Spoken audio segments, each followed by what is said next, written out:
Okay, so the goal here was to make what amounts to instant felt, something I could use to paint with felt.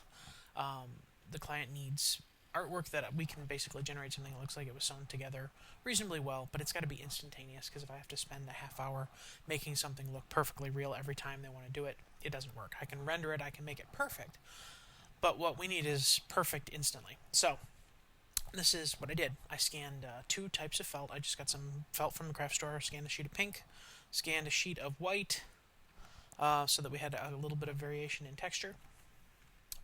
And all I have to do is generate any line pattern that I need, for outlines. Copy a flat chunk of my purple felt and drop it on top of my white felt. And right there, you start out with a real flat, basic pattern. Of course, it looks just like cut and paste. It looks like crap. To go to the next step, I just apply a layer style that I put together that was a felt embosser. Now, it's not perfect. You don't get any fuzziness around the edges, but there's no way to build that in with Adobe's layer styles. Likewise, there's no way to apply multiple layer styles, so I can't really get the depth that I would like to see. But this is a really good starting approximation. And it's not a ton of effects. We've got a simple drop shadow that adds a little bit of depth to the whole thing, and softens the edges a bit. We've got a bevel and emboss that builds the contours along the back edges and a soft highlight on the front to keep it from looking too plasticky. That's it. There's not a whole lot to it to create the base felt, and that's a good enough start. Where you start getting some realism is where you add stitching. So what I wanted to do is make sure that the stitches were really easy to work with. So all I have to do is create a new stitch layer and apply my stitch style. Now, my default stitch style, you can just paint with plain old white and you get nothing.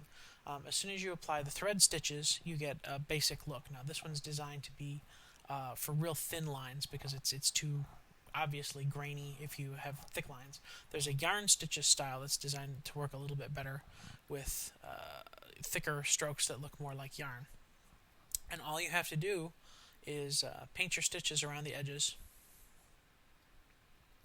to get that finished look. And I mean, there's not a whole lot to it. They can be sloppy, they can be neat. You can have whatever style stitch you want, and you get a nice embossed, contoured surface that looks like thread stitches when you're finished. Likewise, I can do let me make a layer for my regular little threads, and I'm going to go with a thinner brush because threads need to be tinier. And then add my thread style to that. Blink. And I get little threads. And I can paint them as thick as I want. I can make them, pretty chunky. I can make them very fine. I can make a little curve to them to add a little more realism. And this is the only part that's a manual step. There's no way for me to create something like this, again, easily in an automated way. But this is pretty straightforward. There's not a whole lot more to it than just drawing little curved lines and taking my time to do that. The step that was the one that I'm still kind of debating, here, just to zoom that back out so you can see, you get some pretty, at actual size, pretty convincing little fun threads. Again, not perfect, but instantaneous, real handy. The last step that I added was a dimple to kind of create that point of insertion where the thread goes into the fabric. And to do that, I don't have to do anything more than take a small, soft brush and just paint at the tips of any insertion point. What it's creating is sort of an embossed dot. And I don't have to do much more than touch at the point of the insertion. It's still another manual step. There's, again, no way to make Photoshop recognize, the ends of the threads and treat them as such and put this in for me.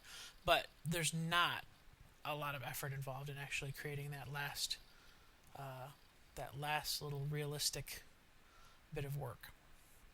And again, this is just another Adobe Photoshop layer style with some beveling and embossing and shading and, very quick toggled on, toggled off features, so there's not a lot of complexity to it. And the same thing with a smaller brush works on the threads. You get your little thread insertion points in there. And you just have to paint a little crescent around the ends of them. But I mean, there's no precision. I'm not working real hard to make these perfect. And again, I'm working at 300%.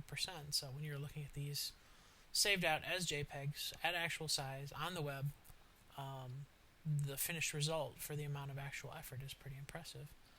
And this works almost instantly with any shape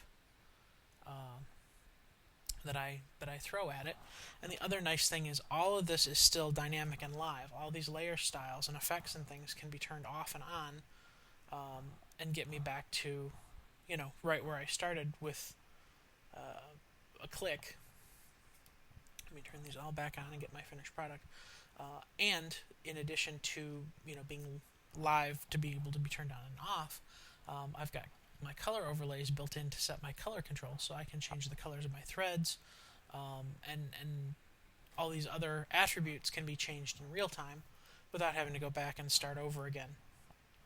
So if I need pink with blue threads or pink with green threads or anything else that I want to do, I've got a realistic finished result right there on the fly. And I even managed to get, with just a simple lining texture, to get some fiber count in there, and turn that up a little bit so you can see it, just to exaggerate it.